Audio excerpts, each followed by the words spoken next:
جب دنیا مان رہی ہے تو ہم نے کیوں نہیں مانا؟ سیدھا جواب ہے مذہبی تعصب.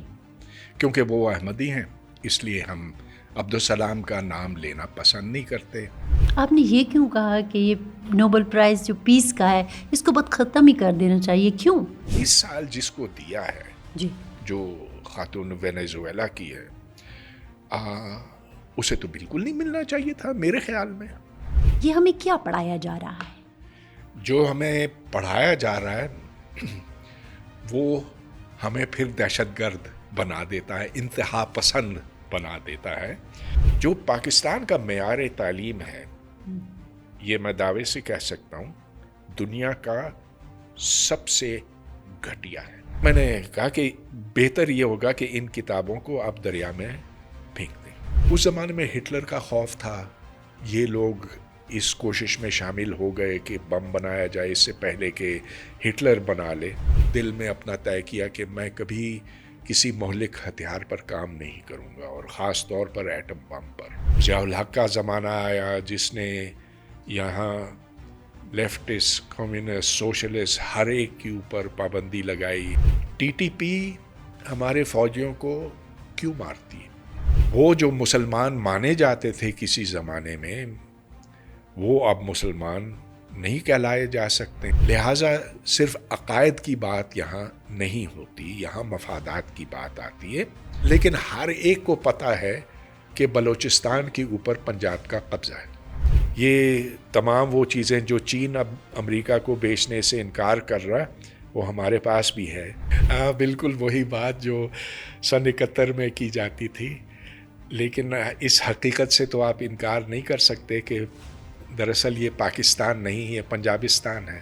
میں بلوچ یکجہتی کمیٹی اور بی ایل اے کو ایک نہیں سمجھتا، دونوں میں بہت بڑا فرق ہے. لیکن اس دیوار کے اس پار کھڑا ہوا نوجوان جسے آپ مسلسل استحصال کا نشانہ بنا رہے ہو، وہ دیوار پھلانگ بھی تو سکتا ہے.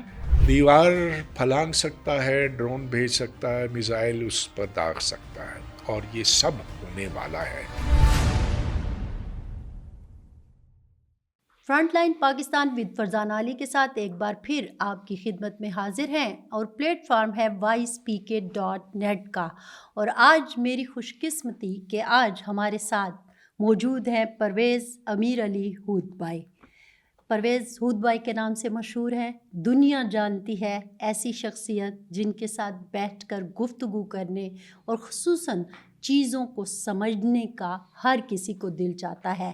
ان کے تعارف میں مصنف بھی ہیں، ہسٹورین بھی ہیں، سائنس تو ہے ہی ہے. بہت شکریہ سر. شکریہ آپ کا. سر بہت عرصے سے میری ایک خواہش تھی کہ پاکستان میں اس وقت جو کچھ ہو رہا ہے اس کے اوپر بیٹھ کر آپ سے گفتگو کی جائے. جو چیز ہم فیل کرتے ہیں ایک عورت ہونے کے ناطے، جنڈر کے مسائل تو اپنی جگہ ہیں ہی، لیکن میں چونکہ پختونخوا سے تعلق رکھتی ہوں، پختونخوا، فرنٹ لائن، بلوچستان، ان پر بات کرتی ہوں، تو ایک اور ہی معاملہ جو ہے اگرچہ شروع سے ہی شروع تھا لیکن اب انتہا کو پہنچ رہا ہے. انتہا سے یاد آیا انتہا پسندی. تو یہ وہ ساری باتیں تھیں جو آپ سے ڈسکس کرنی تھی. آپ نے ہمارے لیے وقت نکالا، بہت شکریہ. سر اگر میں اس زمانے سے شروع کروں، کیونکہ پاکستان میں 2 نوبل انعام یافتہ لوگ ہیں، ساری دنیا کو پتہ ہے وہ کون ہے، ڈاکٹر عبدالسلام ہیں اور پھر اس کے بعد ملالہ یوسفزئی ہے. آپ کی ملاقات رہی ہے ان سے، ڈاکٹر صاحب سے، ذرا بتائیے گا کہ جب دنیا مان رہی ہے تو ہم نے کیوں نہیں مانا؟ سیدھا جواب ہے مذہبی تعصب. کیونکہ وہ احمدی ہیں اس لیے ہم عبدالسلام کا نام لینا پسند نہیں کرتے. اور یہ بہت افسوس کی بات ہے کیونکہ پاکستان میں کوئی اور سائنسدان دور دور تک ان کے نزدیک نہیں پہنچا. صرف نوبل پرائز کی بات نہیں ہے، نوبل پرائز تو ہر سال دیے جاتے ہیں، لیکن ان کا اتنا بنیادی، اتنا کلیدی نوبل پرائز تھا کہ آپ کوئی سی بھی کتاب کھولیں quantum field theory, particle physics میں، ادھر عبدالسلام کا نام بہت نمایاں ہوگا. اور صرف یہ نہیں کہ جو کمزور اور برقی مقناطیسی قوتوں کو یکجا کیا، نوبل پرائز تو اس کے لیے ملا، لیکن اور بھی بہت بڑے کام ہیں جس میں پروٹون ڈیکے اور سپر سیمیٹری شامل ہے۔ خیر میں یہاں ان کی وضاحت نہیں کر سکتا، لیکن یہ وہ بنیادیں ہیں جس پر جدید سائنس اس وقت استوار ہے۔ لہٰذا جب لوگ پوچھتے ہیں، کہتے ہیں مجھے، جب میں باہر کسی تجربہ گاہ میں جاتا ہوں کہ عبدالسلام تو آپ کے یہاں بہت بڑا نام ہوں گے، میں کہتا ہوں نہیں، ان کا نام تو یہاں لینا منع ہے، یہاں کوئی ادارہ ان کے نام سے منسوب نہیں ہے، کوئی سڑک ان کے نام پر نہیں رکھی گئی ہے، شاہراہ تو دور کی بات ہے، شہداء تو آپ کو ہر طرف دکھائی دیتے ہیں، لیکن کوئی سائنسدان نہیں، اور اس پائے کا سائنسدان جس کو دنیا مانتی ہے۔ سر ہم ایسے کیوں ہیں؟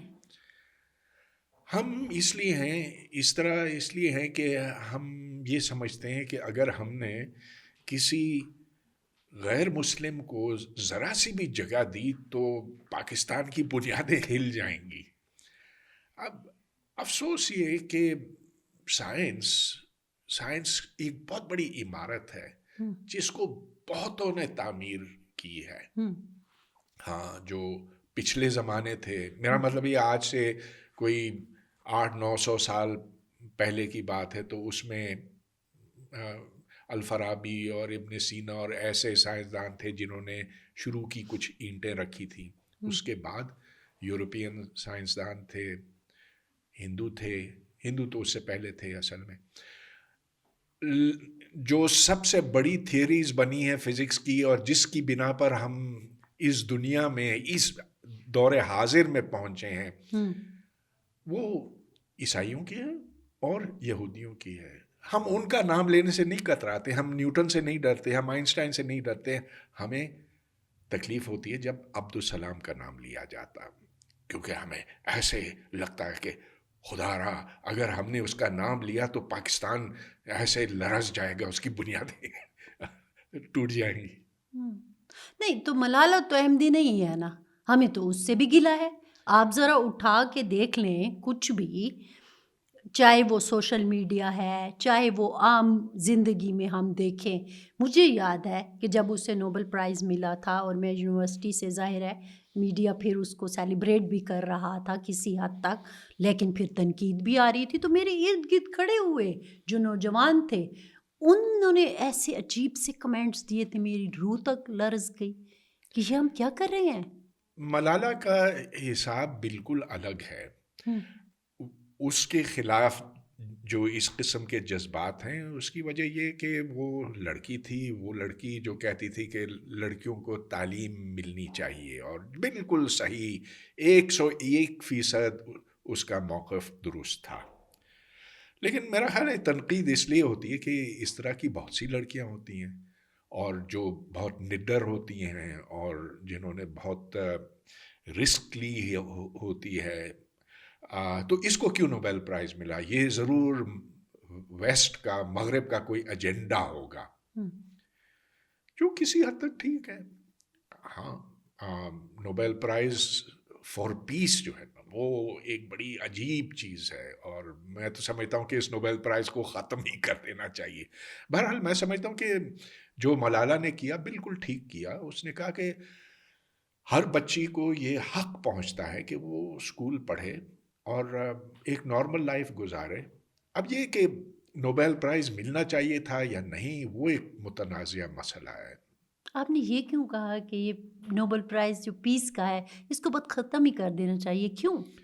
جب آپ یہ دیکھیں کہ مناخم بیگن جو اسرائیل کا پرائم منسٹر تھا، اس کو نوبل پرائز ملا، تو پھر تو، اور ابھی ٹرمپ اس امید میں بیٹھا ہوا تھا کہ اس کو نوبل پرائز ملے اور پاکستان نے اس کو نامزد کیا، تو اس سے پتہ چلتا ہے کہ یہ نوبل پرائز فار پیس بے معنی چیز ہے۔ فزکس کے لیے نہیں، کیمسٹری کے لیے نہیں، میڈیسن کے لیے نہیں، جو ٹیکنیکل سبجیکٹس ہیں ان کے لیے تو نوبل پرائز ضرور ہونا چاہیے، کیونکہ اس سے ایک درجہ بندی ہوتی ہے۔ لیکن کس نے زیادہ کام کیا ہے امن کے لیے؟